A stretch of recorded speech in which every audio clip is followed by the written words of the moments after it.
Welcome to This Week in the PNFL. I'm your host, Mark Hill, and we have one of our hosts that's out, but we have another person or a good coach coming in to fill in. Mitch is out on some well-deserved vacation time, but have no fear. We have on the show again, Sean Hamilton. Good evening, Sean, and also we have Dean on board. So how you guys doing? Good. How are you? Pretty good. How you doing? Doing great. So, we wrapped up week 6 games. There were some very good games out there. I think there's a new rivalry that we have. We'll discuss that a little bit later on. But we're going to go ahead and jump into our games, and hopefully you guys will enjoy the show. So, first game that we have on our list, we have the New York Jets going in to play Indianapolis, and they ended up taking that game 36-31. We're going to start this one off with Dean. Yeah, this ended up being a fairly competitive game, and the Jets won by 5 points, and the Jets were comfortably ahead, and then late in the game, Indianapolis scored some points and made the game much closer. And it turned out to be a very good game. The Jets were very effective at offense with 459 yards of total offense. And that allowed them to score 36 points. But, certainly a respectable performance by the Colts. And another player of the game honor for Mac Jones, who is turning out to be a very worthy replacement for Hall of Fame quarterback Derek Carr. I agree. Sean, what did you notice in this game? This game, I was pleasantly surprised to see, Indianapolis hanging in there. I was happy about that. They didn't just lay down and allow the Jets to walk through them like they did my team.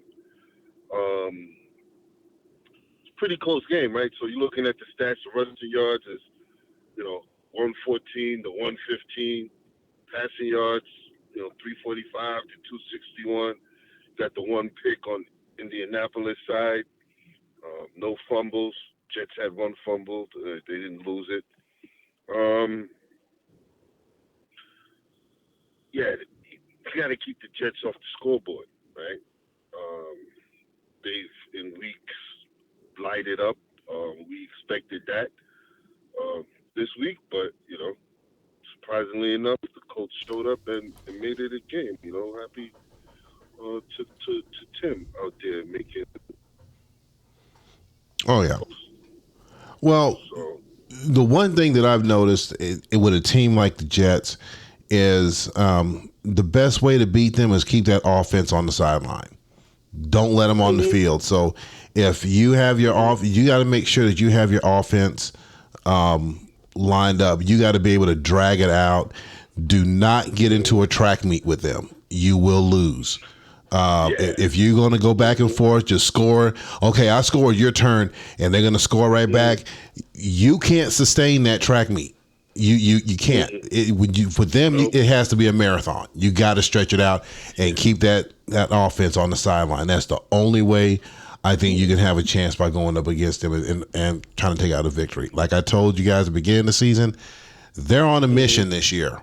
Last year was an off year, and I really do believe they're coming back and saying, okay, I passed and gave you guys a break.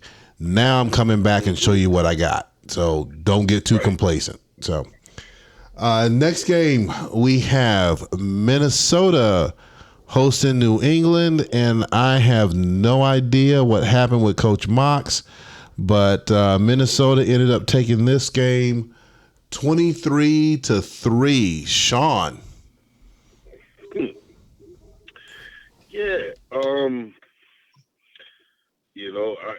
I was equally surprised at this game, right? I know Minnesota comes in with the, really stout all around team performance, but they held New England to 50 rushing yards.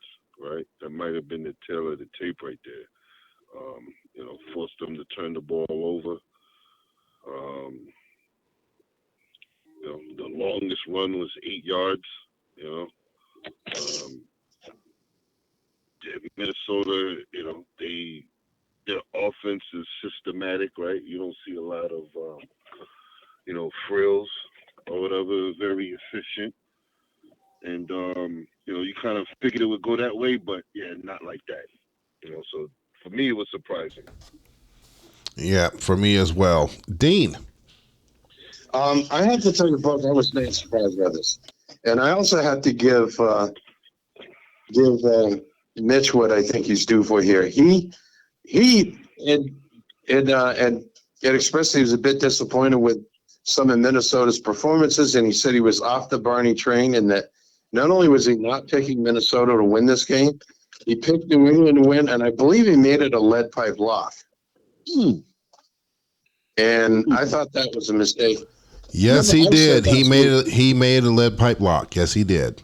and I said this week, although I haven't been on the Barney train myself, I said I think Minnesota's going to win this game. I think Minnesota will be the better team of the two between them and New England. I think that 23-3 score. Not even looking like a 15-14 upset here. Mm-hmm. This is a dominating win by the Vikings. I didn't expect it to be dominant, but I expected Minnesota to win. They did. Mm-hmm. So, I think that lead pipe lock was a curse on the Patriots, and definitely, this didn't surprise me at all. Just what I thought would happen. Mm-hmm. Although I can't say I expected a 20-point win. This could easily have been like a 21-14 kind of win, and I would have still said, yeah, this is what I expected. Minnesota would win. Mm-hmm. So basically, going with Mitch's lead pipe lock is kind of like a Madden curse. Yeah. Okay. If you're on Mitch's lead pipe lock, that means you better look out. So, I already know. I already know who the next one's his next lead pipe lock is for Week 7. So we'll go on that a little bit later. Next, especially when he was on the Barney train and then gets off it. That's like bad karma. Yeah, you should have just stuck with Minnesota one more week, and you would have been right. Yeah, Next game we have Detroit hosting Jacksonville, and Detroit won this game 25-10. We're going to start with you, Dean. Yeah, this is about as expected. I know that Detroit has its strengths and weaknesses, but I figured overall they'd be a stronger team than Jacksonville. The score shows that. The stats are fairly close, and it's I don't know. I mean, the statistically, it's kind of hard to explain this game. Detroit punted more, although Jacksonville had a couple turnovers, which were costly. So, this solid win by Detroit. Detroit has a young team, but they can't be any more than Las Vegas with them. Cannot be counted out. They're going to win some games. So, again, it really isn't a single team. Okay, well, you can start arguing about Jacksonville, and you can say, the Jets scored on them again, but generally there isn't a single team in this league that you can afford to overlook and say, oh yeah, I'm going to easily beat them. You'll get beaten. Upsets do happen. Yep. Sean, what do you got on this one? Yeah, this is a surprise. Not really surprised, but because you couldn't underestimate the Lions, and James could put together a plan to really nullify whatever you do best. We all, you can squeak out some wins there. You don't want to sleep on the Lions. So, I wasn't really that surprised by it. I wasn't really surprised by that outcome there. Yeah, I think when we projected that one, I think all three of us have projected Detroit on this one. So, like you said earlier, Dean, that it's you can't sleep on anybody because you never know they can easily come back and beat you. And right. I'm on that one side where My team, the record doesn't really show much, but it's any given Saturday. You never know. So, next game we have Pittsburgh taking on Las Vegas. Here's another one. Pittsburgh taking this one 16-12. We're going to start with Sean on this one. Let me pull this one up because I'm in the phone now. Well, I'll say this as he's looking this up. I will say I think I mentioned to you guys last week that this game here is that old remnant of the '70s era of the Pittsburgh Steelers and the Raiders. The silver and black versus the black and gold, and you guys are just going at, or black and yellow going at it back and forth and battling it out. I knew this was going to be a good game. I knew it from the start. I mean, that's just history right there. So go ahead, Sean. Yeah, I couldn't. Yeah, I wouldn't.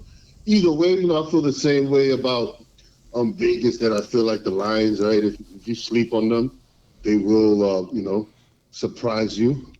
And this one is a close game, right? I'm just looking at the stats right now. Trubisky, 35, 23-35, 1 for 1, 190 yards. They look kind of similar, right?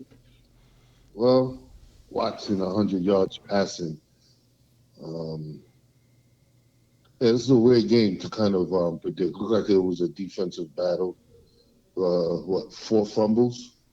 1, 2. Yep, it's two fumbles on that one. Yep.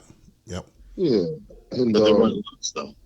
right, so they wash each other out. I see a long kick return by Treadwell for 74 yards. So you got the special teams action kicking in. Anytime you play well-rounded games like that, that can happen, right? So I didn't know which way this one would have went. All right, Dean, what do you have? What did you see on that one?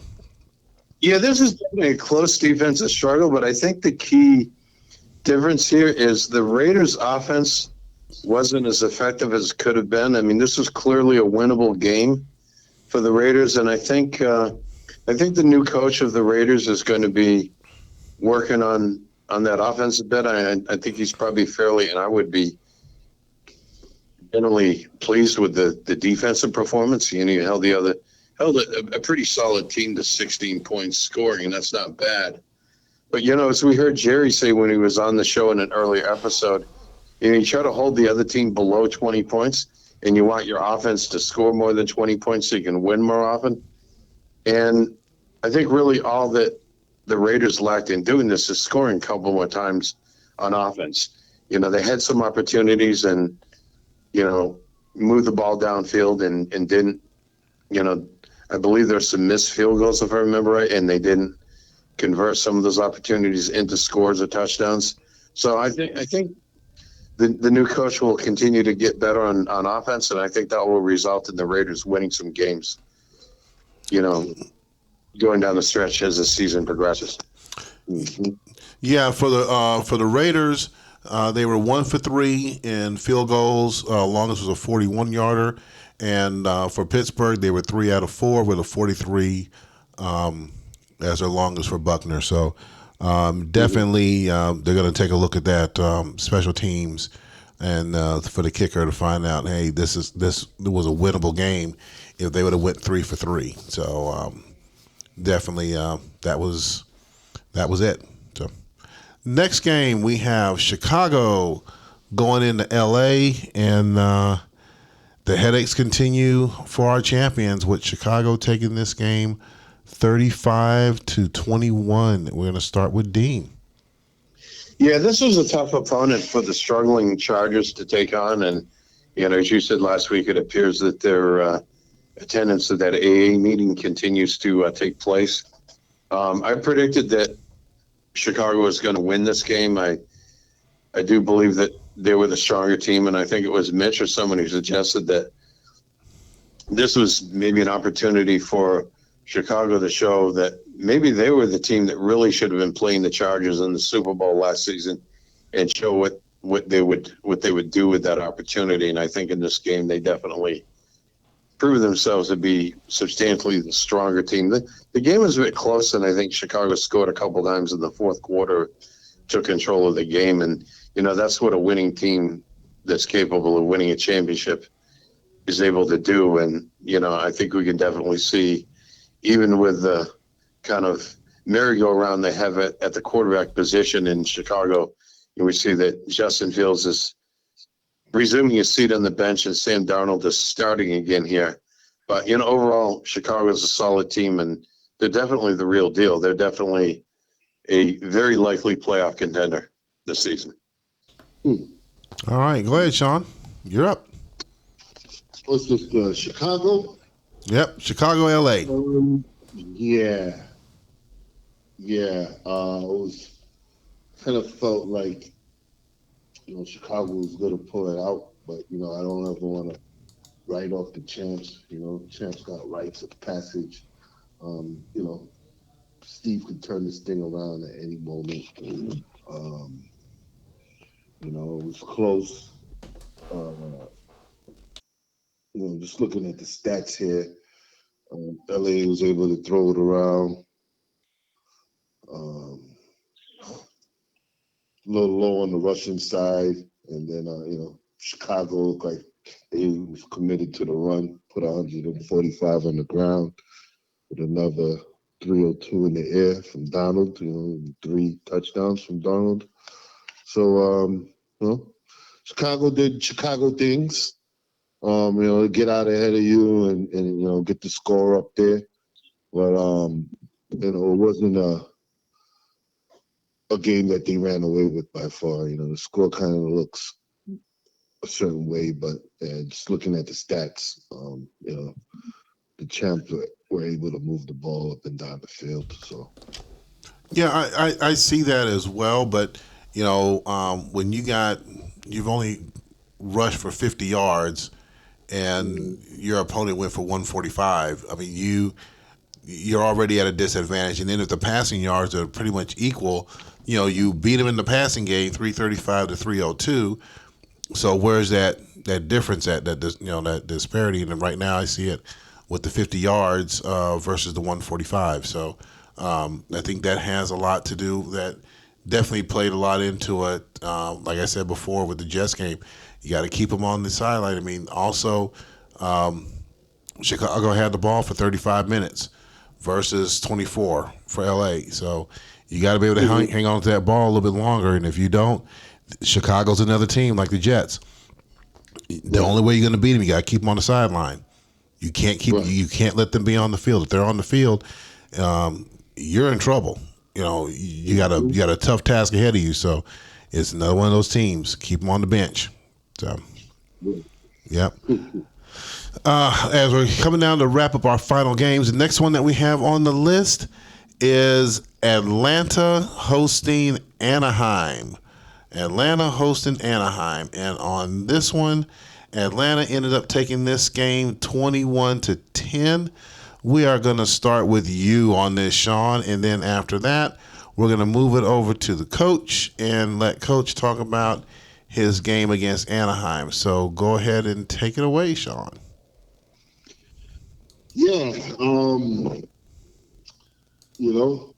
yeah, you got the Super Bowl runner ups here. Kind of figured Dean would handle this game. Um, they looked like they had a nice rushing attack there. He pounded the ground, the rock on the ground there. Um, Lamar Jackson, threw one interception, didn't have any touchdowns, but it was enough for them to pull out the win, right? So, the Rams starting Joshua Dobbs looked like they put together a decent rushing day on the ground too at 116 yards. Um, but it didn't show up on the scoreboard, right? 5 of 12 third downs. Um, yeah, held the ball for 28 minutes. Um, It probably looked like they just had red zone issues, right? That's what it So looks like, possibly. Yeah. attribute that to Atlanta's defense down there. So yeah, it's a good win for Dean and the Falcons. Yep, definitely. Dean, what do you got over there, Coach? Yeah, the thing I was most pleased with in watching this game is that the defense was pretty solid. My defense forced Anaheim to punt 6 times, and Anaheim was able to gain some yardage here and make some plays, but I think when it counted, the defense was able to hold them off and force them to punt the ball. Um, as Sean noted, we saw a little bit of improvement in my running game in this particular game. 151 yards total rushing wasn't bad. Um, this was an adequate, maybe barely adequate, certainly not a brilliant performance by Lamar Jackson. Um, Better than the performances I was getting from Trey Lance.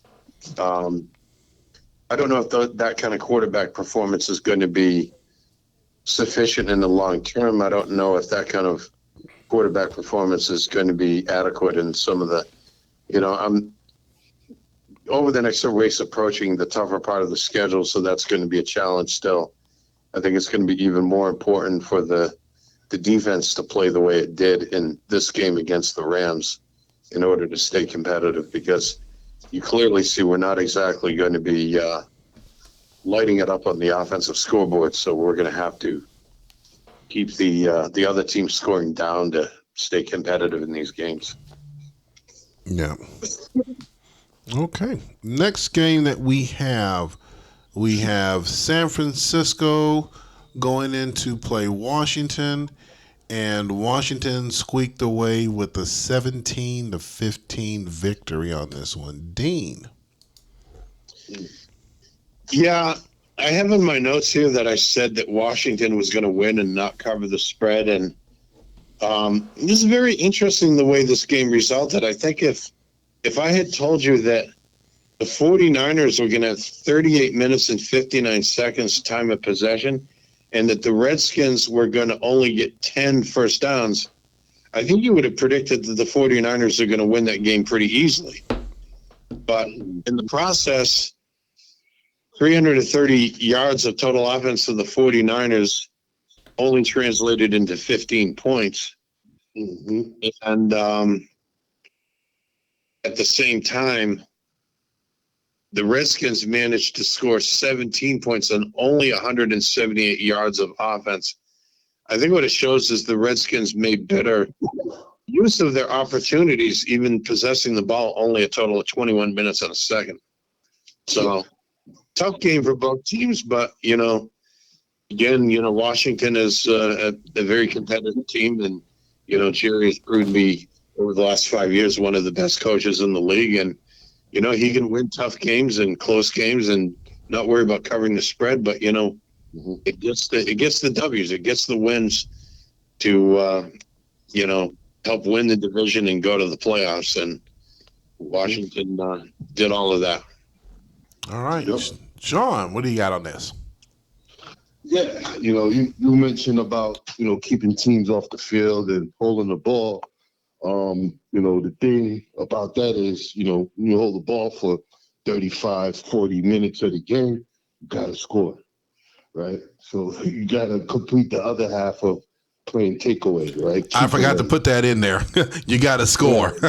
When you play keep away, you got to score, right? I used to see it, teams do that to Peyton Manning, right? When he was in the league, and they keep the ball away from him. He have like 3 possessions, but he scored on all 3, right? And they didn't score on all their possessions, so they end up, losing the game to the Colts, and they barely had the ball, right? So when you play keep away, you have to score. And despite Charlie winning in all the statistical categories in this game, they lost on the scoreboard. All right. Last 2 games we have on the list. We have New Orleans going into Kansas City.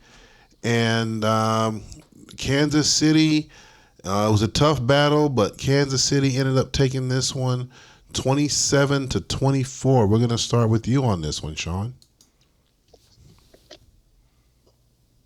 Yeah, 27-24. This one, again, one of those games where, the timeout come back to get you, not being able to call it at the right moment and get one in there. Mitch is enjoying his vacation. He's probably enjoying that win too, right? Because those ones that you squeak out like that really help in the grand scheme of things. So yeah, it's a good matchup. All right. Dean, what do you got on this one, sir? Yeah, this is a very tough matchup, very close, and until that field goal was kicked late in the game, I thought this game might go into overtime. And there was that one possession before that where the Saints had a chance of scoring and they couldn't get it done. And I believe there was a turnover, and Kansas City recovered that turnover. Might have been a fumble, and it led to that field goal being kicked. But before that, I thought, this game is probably going into overtime. It looked like it was going to be a 24-24 tied game that would go into overtime. And when you go into overtime, you never know what's going to happen. Either team could get hot and score. Sudden death. Just takes a field goal or 6 points in the end zone to do it. So it's a close game, but the Chiefs ended up pulling off the close win. I had predicted that the Saints would win this game, and it doesn't surprise me the game was this close. I figured it would be close either way. I just thought that the Saints would be the one to score the last score of the game, but it turned out just to be the opposite. The Chiefs won the game. Yep. Okay, so for the last game that we have, which was basically the game of the week, we're going to pass this one over to Dean. And Dean is going to do the intro on this one. So, Dean, this is all you. Yeah, this game, when I watched it, I thought, one of these teams is probably going to take an advantage and win this game, and I wasn't sure which one it was going to be. But as I watched the game, it was very close. It seemed like Seattle would score and the Giants would answer, and Seattle would score and the Giants would answer. And it doesn't surprise me that it comes down to the end where it was tied and a field goal ends up deciding, because it was a very close game. And you look at it statistically, both teams punted 4 times. Both teams just over 300 yards total offense. Both teams converted around half of their third downs. Just very close overall. And this is clearly, I think both teams really played hard and played tough and really made the effort to win here. And this game could have gone either way. I mean, it's, unfortunately someone has to win and someone has to lose, but this is a very close game. And it turns out that the Giants scored last and won this game. That's what it came down to. So I will go ahead and no. You know what? I'm gonna be nice. I'm gonna let the guests start. Go ahead, Sean, and then it's gonna be my turn. Go ahead, Sean. Yeah. Dean echoed. It was a very close game. I knew it would come down to, the last series. It was evident, in the second half that neither one of us was gonna keep us out the end zone on our possession. So I'm like, this is gonna be one of those final score, who has the ball last type games. And come to find out, the customs that I got beat up for ended up helping me win the game, right? So, one of my customs on defense got a pick for 78 yards and scored a touchdown pass, the only touchdown pass with the other custom that I submitted. So it was one of the rare weeks where, 50% of my customs helped me win the game. Sometimes they don't get called. Sometimes, they're not as great in the game as, they were in practice. But this week, I think I was saved by my customs. All right. So as I go ahead and I'll start into this, I will let the league know that the maintenance staff of Seattle has finally cut down Zach Wilson off the light pole that the team tied him to for the fumble that he lost and the interception that he threw, which led to 14 points. One was the fumble that was pretty much was deep in our end zone or deep in to our end of the field, which led to a score, and then the interception that went back for 78 yards. So, other than that, I would say that this was definitely a track meet. You take those 14 points away due to turnovers in Seattle's. It's a win for us. It was a hard fought game. I look at the passing stats, 244 to 238, so we were evenly balanced there.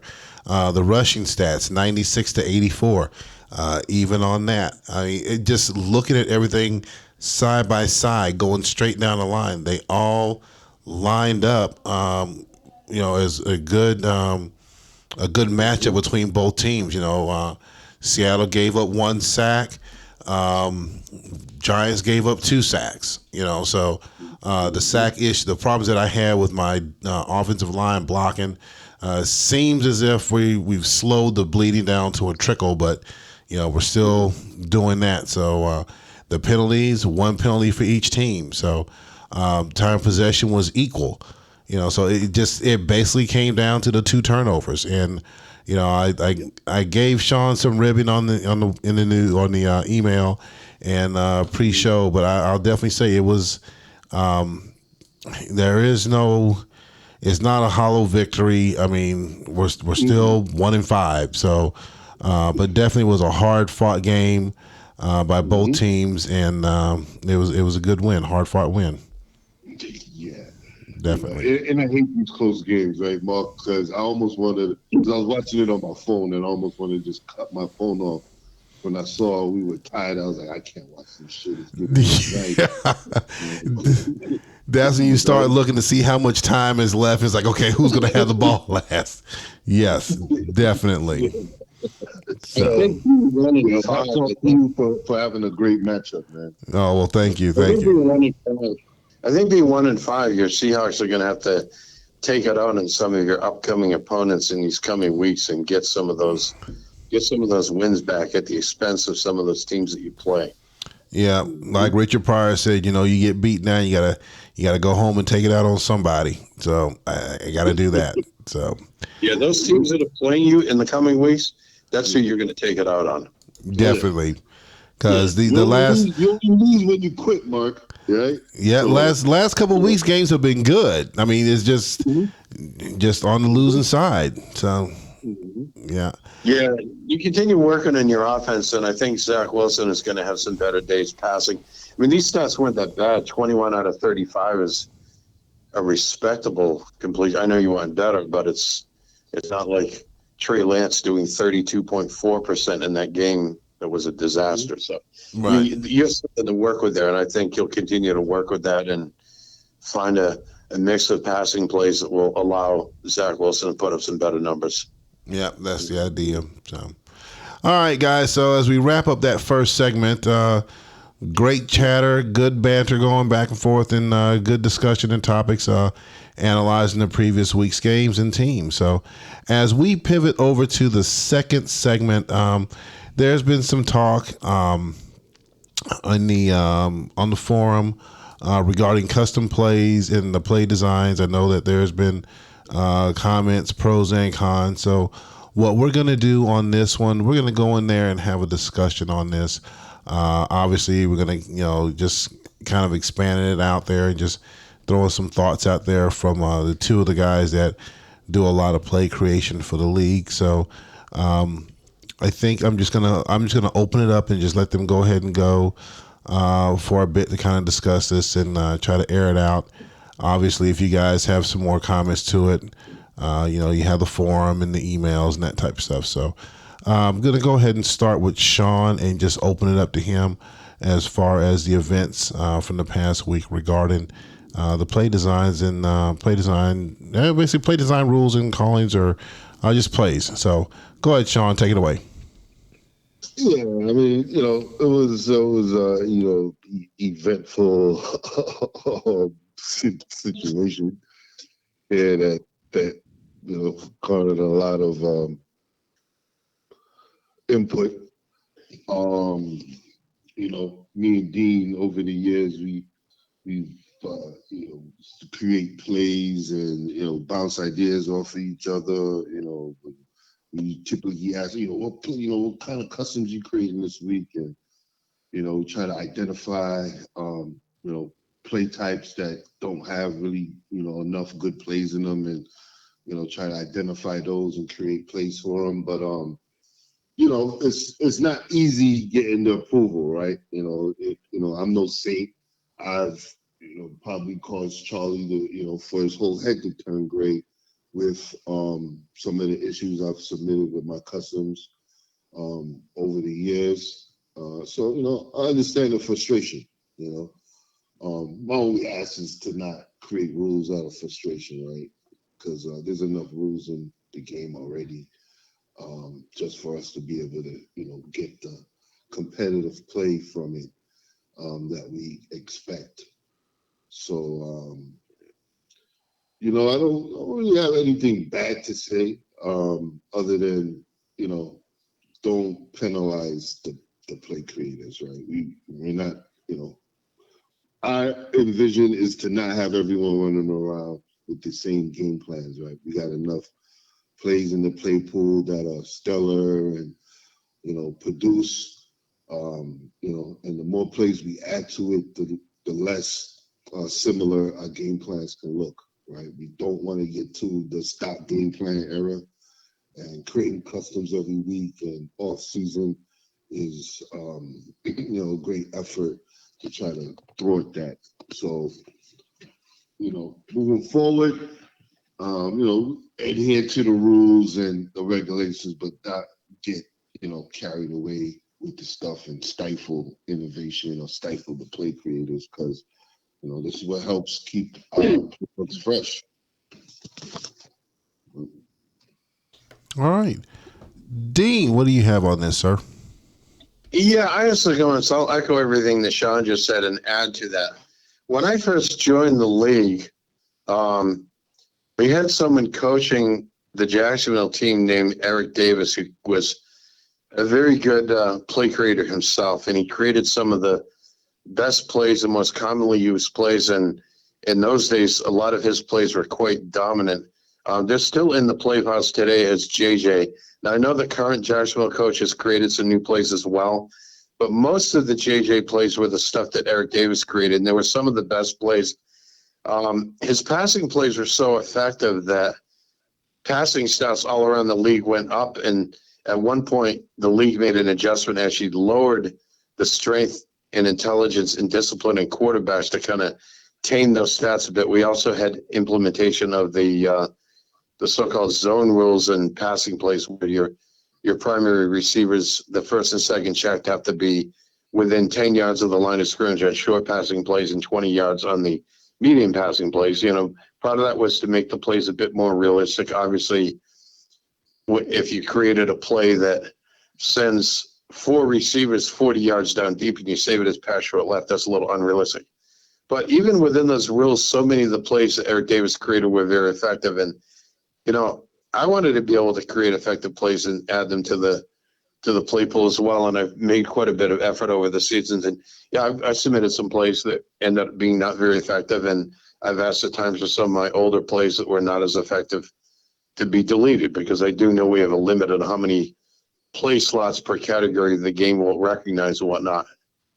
So I think there has been a bit of tension, and you saw some discussion come about on the forum and in the emails regarding some of these issues that have come up.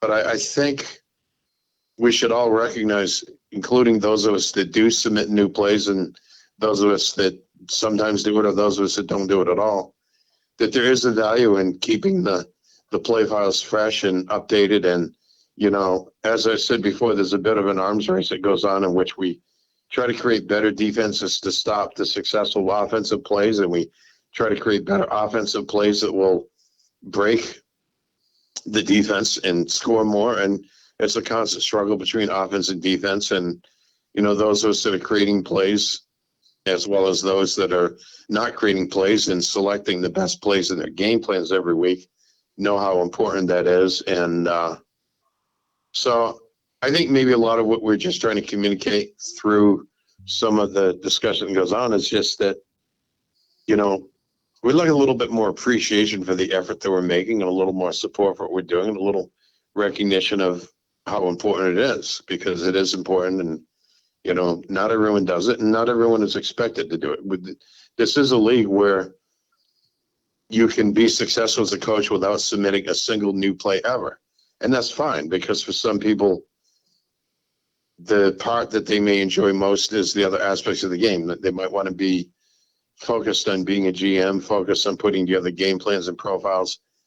I think the one shortcoming, if we were to evolve towards what Sean referred to as like a stock kind of game plan situation where everyone's using the same game plan, that would contribute to something else that people have expressed concern about. And I know I discussed this with one coach yesterday, and that is, if everyone's using the same plays and same game plans and profiles, then the only edge would be in simming thousands of games to try to get an edge and figure out, well, I'm going to put in the best 6 pass short left plays of my game plan by simming thousands of games to figure out which.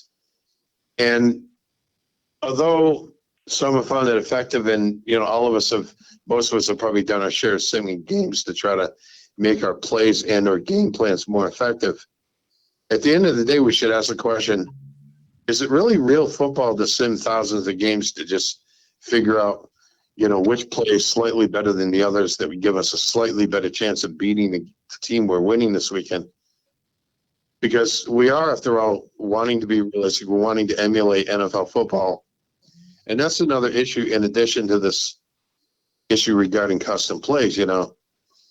I'm not calling for any kind of rules or anything. I'm just asking all of us to think about how much fun are we having if we're spending most of our time simming games versus spending our time focused on our profiles, on our game plans, and actually watching practice games. Because, that could be one of the more enjoyable parts of the process. Put together a good game plan and a profile, especially would include some of your custom plays that you've developed. Like Sean talked about, 2 of the plays that he submitted ended up being instrumental in his win over the Seahawks. So you watch a game and see it all come together and see it work. That can be much more interesting than, to sim another 1,000 games and look at data. What do you all think about that? What do you think about that, Sean? What's that? Well, on the form reading the post. Well, what he was referring to basically is just, looking at, what's the better way of doing it? Do you want to sit there and run your sims all the time? Or do you want to spend that time doing other stuff? Because even for me, I've gotten into developing, even though my record doesn't reflect it, I've been doing a lot more work as far as looking at my plays, running more of the sims. And running the sims I kind of developed a plan with the help of a couple of coaches that kind of pointed me in the right direction to look at the sims to figure out how to make my team more productive and help out. But, I don't design that many plays. I did a couple plays last season.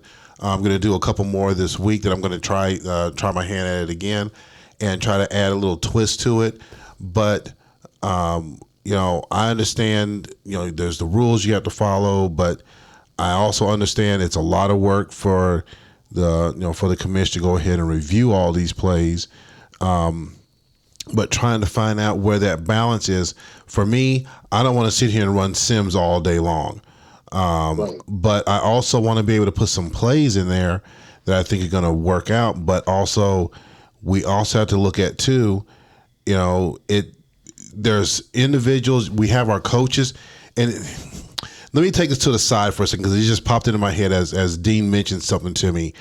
And first off, I want to acknowledge a thank you to all the coaches that have designed plays and put plays out there into the league, into the play pool. I want to thank Charlie for having to go through them because I'm sure he gets inundated with a lot of stuff. It's a lot. It's a big job for him to do. Richard for running the games and being Charlie's backup. So there's a lot of people that's doing a lot of stuff into this league. And even though I'm still technically the new kid out there, it takes a lot for me to do what we're doing here. It takes a lot for Mitch to do what he's doing there. So there's a lot of things that a lot of people are doing to make the game interesting and fun and keep the league to really get those juices flowing. So, not to kind of go off track, but there's a lot that goes into this.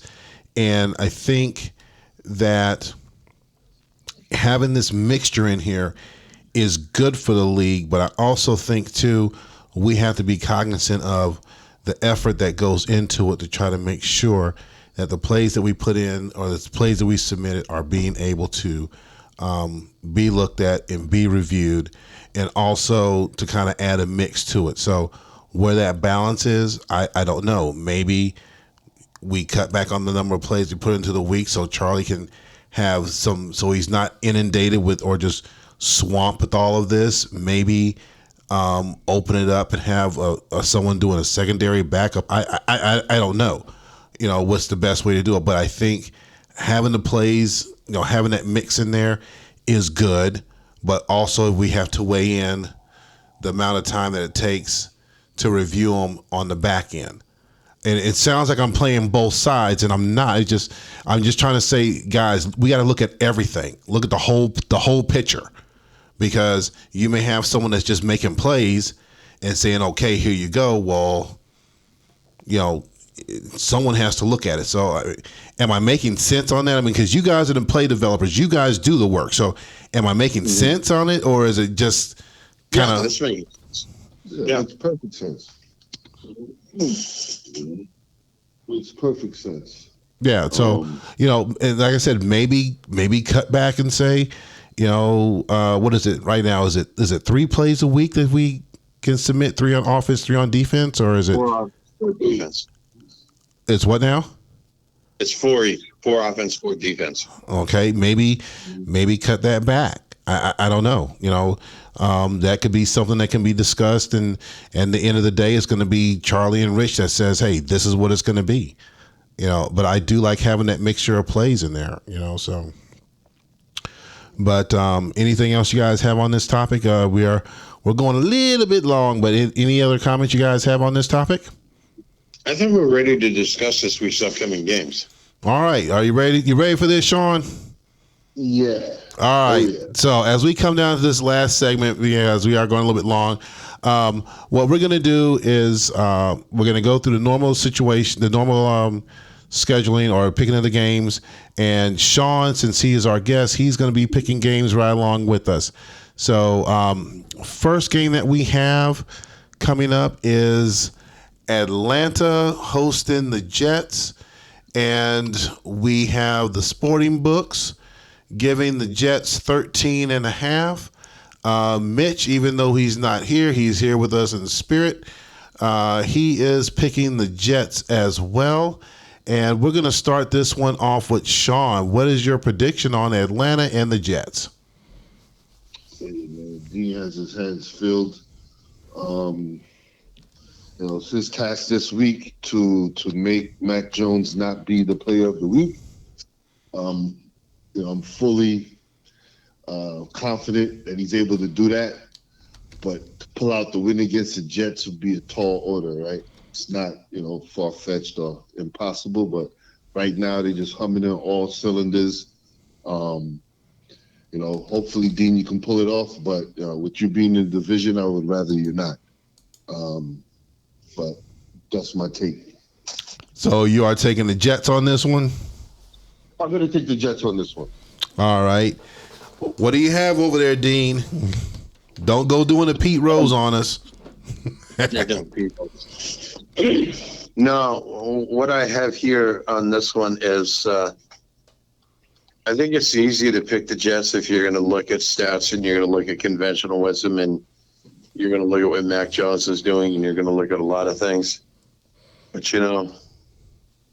stuff happens. Upsets do happen, and I think some folks would be surprised. Um, I think an upset is possible here, and I'm going to go out on a limb and say it's going to happen. All right. Oh, before I forget, Sean, you do have a lead pipe lock. You got to participate in the lead pipe lock. So you have 8 more games. You got to pick a lead pipe lock on one of them. Okay. Next game we have New England taking on Washington. They are giving Washington, 10.5. Sporting Books is picking Washington. Mitch is picking Washington as well. Oh, let me back up. I'm picking the Jets also on the previous game. I think the Jets, I'm a long line with Sean. The Jets are. So I'm not picking the Jets. Jets are kicking. The Jets are firing on all cylinders. I think it's going to be a close game. I do not believe that the spread is not going to. It's going to be a much closer game. But I am picking the Jets on this one. So okay. I'm the only one not picking the Jets this weekend. Yes, you got this. Prove us wrong. You got to prove us wrong. All right, changing the channel back to the New England Washington game. Sporting Books is picking Washington. Mitch is picking Washington. Dean, who do you have on this one? Well, I'll tell you what. If you're into the whole gambling thing and you wanna win some money, this is the one you want to bet on. I'm not going to go through the whole spiel that Mitch always does about taking out the third mortgage and all of that, but this is the one you want to bet on. And yes, this is my lead pipe lock of the week. The Redskins are definitely going to win and cover the spread in this game. Bet on it. Take it to the bank. You're going to win. Lead pipe lock. Redskins win. All right, Sean. I'm gonna go with the Redskins. All right, quick, simple, to the point. I'm picking Washington on this one as well. Next game, we have Las Vegas hosting Jacksonville. Sportbooks is giving Vegas 4.5. Mitch is giving Vegas 4.5. What do you call on this one, Sean? I'm gonna go with Vegas as well. For the simple fact that they're play creators. They seem to have a command of their team and know their weaknesses and their strengths. Not to say that Jacksonville has added some talent, but it looks like they still need to gel over there. So I'm gonna go with the Raiders. The Raiders. The Raiders. All right, Dean. Yeah, I'm going with the Raiders as well. And I think if your goal in Las Vegas, the coaching staff there, is to get some better performers on offense, well, they have good news. They're playing the Jacksonville defense. Yeah, the Raiders are going to win and cover the spread. I mean, I could have almost made this a lead pipe lock. This is a good one to bet on too. All right. Well, since you did not take it out, I'm going to take it out. I'm gonna do a Mitch. Take out the second mortgage. Take all your money, go down to the casino, put it down there. Putting it on Vegas for the lead pipe lock. So that's my lock for this week. Next game. Yeah, next game we have the Giants hosting Indy, coming off of that win against my Hawks. But Sporting Books is giving Indy 6.5. Mitch is taking them 6.5. We're going to start with Dean, and then we're going to pass it to Coach Hamilton. So what do you have on this one, Dean? I think if those are going to predict a letdown for the Giants and the Colts winning this game, I think they're going to predict wrong. I'm calling for an upset here. The Giants are going to outright win this game. All right. Coach Hamilton, what do you have on this one? Hey, the Colts got my full attention. I saw them go toe to toe with the Jets, so I fully understand the task at order here. And again, hopefully my customs can bail me out. All right. G-Men. All right, I'm gonna change. I'm gonna change mine up. I was looking at some stuff. I had made my picks actually yesterday, and by looking at it, I'm gonna change mine up on this one. I'm looking for the upset. I'm picking the Giants on this one as well. So, again, moving on. Don't forget, Sean, you got your lock. You got to use. Next Right. game we have is LA hosting Minnesota. Now, this one here is wide open. This is a pick'em game from the sporting book, so they are not picking anyone on this one. Mitch is calling for Minnesota on this one. Who do you have on this one, Sean? I'm gonna take Minnesota. I'm gonna lose my lock. All right. There it is. He's got his lock in there, coaches. So that's where he's at. This a lock on behalf of Minnesota. Yep. Okay. He has his lock in place. Okay. He's put that hammer down. All right. So what do you have on this one, Dean? Well, I'm glad to see that Mitch is back on the right side of this and is picking Minnesota. You know, I don't know what step of that 12-step process that the Chargers are on in their AA.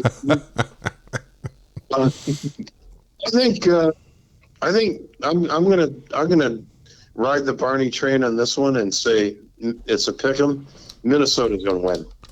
All right. So clearly Mitch is back on that train, that Minnesota train. So I'm going to be on that Minnesota train as well. So I'm picking Minnesota. Next game we have Kansas City hosting Pittsburgh. The books is given picking Kansas City. Mitch is picking Kansas City. Who do you have on this one, Dean? Too much conventional wisdom here. And remember the Steelers. The Steelers were the best 0-4 team in the league. I'm predicting the upset here. Steelers are going to not just exceed the spread here. Steelers are going to win this game. Mm-hmm. Okay. Even if it takes overtime to do it, Pittsburgh wins. All right. Sean. Pittsburgh Chiefs.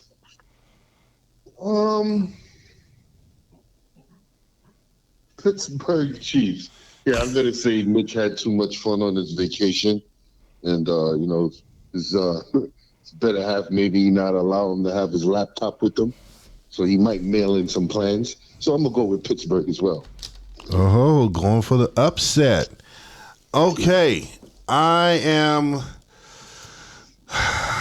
think I do believe he's probably on restriction, but I think he probably took Sunday before he went out to come up with a plan. I don't believe the spread is going to be as big, but I'm taking Kansas City on this one this week. So, next game we have San Francisco hosting Detroit. The books are picking San Francisco. Mitch is picking San Francisco.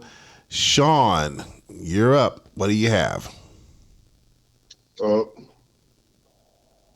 Again, Detroit is a sneaky team. You go in there, you look at the roster, see the youth there, and you think that they can't punch you in the face, and that's what happens, right? They end up hanging around games, and before you know it, you're looking up and you're down on the scoreboard. I'm gonna go with another upset there and take the Lions. Okay. Dean, who do you have on this one? Yeah, I haven't predicted enough upsets this week yet, and I see Detroit winning this one as well. I'm predicting another upset. Detroit wins. Okay. Interesting. I think we're going to have a split here because Mitch is picking Frisco. You two are picking Detroit. I'm going to pick Frisco on this one. They are a division rival. I hate to do it, but I think Charlie has something. I think Charlie's going to take this one as well. So I'm picking Frisco on this one. And Detroit is mirror man, right? I call him mirror man because he'll mirror your game plans that you used. And so basically you're going to be battling yourself, and that's kind of hard. That's kind of hard to do when you're battling against yourself. Pretty much with his talent though, so it can go either way. Right. So that's why I'm predicting the upset. Okay. Second and last game for week 7, we have Anaheim hosting Chicago. They are giving Chicago 17 and a half. Mitch is picking Chicago as well. Dean, who do you have? Yeah, that spread looks a little large, but I think Chicago will actually cover that and win. Okay, so you're picking Chicago on this one as well. Sean, what do you have on this one? Chicago. Okay. I have to concur with you guys as well. Chicago as well. So we're all in agreement on this one. Last game that we have Seattle Seahawks. Still licking their wounds. Hopefully they got the duct tape off of Wilson as they got him off the flagpole or off the light pole. And they are hosting New Orleans for round 2. They are giving New Orleans 8.5. Mitch is picking New Orleans as well as their lead pipe lock. Hopefully that will be the Madden curse for me. And we're going to finish this one off with you, Sean, starting off with you. Yeah, fresh off of hosting the Hawks and seeing how they were able to put together drives in both halves, first and the second. I'm gonna go with the Hawks in this one. Okay. Dean, who do you have? Yeah, the Saints are a pretty solid team, and it makes sense to pick them. But I'm going to introduce a little bit of different logic here.